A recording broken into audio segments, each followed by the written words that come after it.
right, more on our top story. The bombing attacks in 2 churches in Egypt are the latest acts of violence against the nation's Coptic Christian minority, which is facing rising persecution and, frankly, has been for years.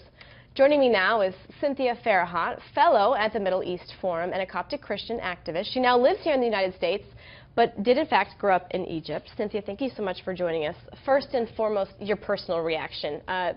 This is an incredibly holy day, obviously sacred ground where these attacks took place. Right. What is the significance, and also are you a little worried? This is an incredibly holy week coming up as well. Of course I'm a little worried, but unfortunately I'm not surprised. President Sisi recently visited the United States, and he called this a satanic ideology. My question to the president, if it's a satanic ideology, why is the state-run university, Al-Azhar Islamic University in Egypt, indoctrinating hundreds of thousands of its students to adopt the ISIS-style beliefs? Well, that's that book, and that's the significance of you having this book here.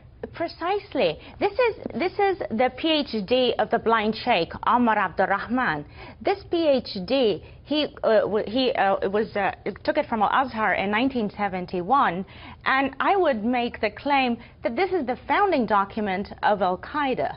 The Egyptian government and the state-run university and the Muslim Brotherhood-controlled university still, till today, teaches things like the theological legitimacy of eating non-Muslims.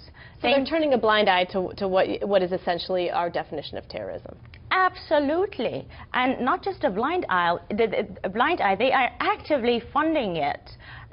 There are almost 39,000 foreign students currently learning these teachings at Al-Azhar University. Do you have any American citizens that are indoctrinating these ISIS-style beliefs in Egypt?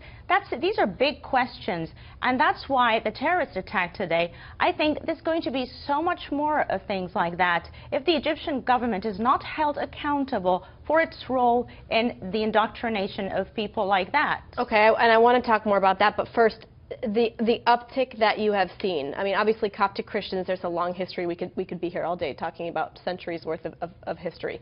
But in the past 10 years or so, are you seeing an uptick, and is it related to what you're referring to? Absolutely. And the more the Muslim Brotherhood have issues within Egypt, and the more things tighten up, the more we are going to see terrorist attacks like this. They have basically declared Nafir, which is total war, according to Sunni theology, against Christians in Egypt. And the government is still very reluctant to address this issue from its root cause by failing to stop the spread of these teachings and this ideology. All right, Cynthia, that's all the time we have today. I know that Egypt has about 91 million people, and about 10% are Coptic Christians, so your voice is being heard. Thank you so much for joining us today. Appreciate it.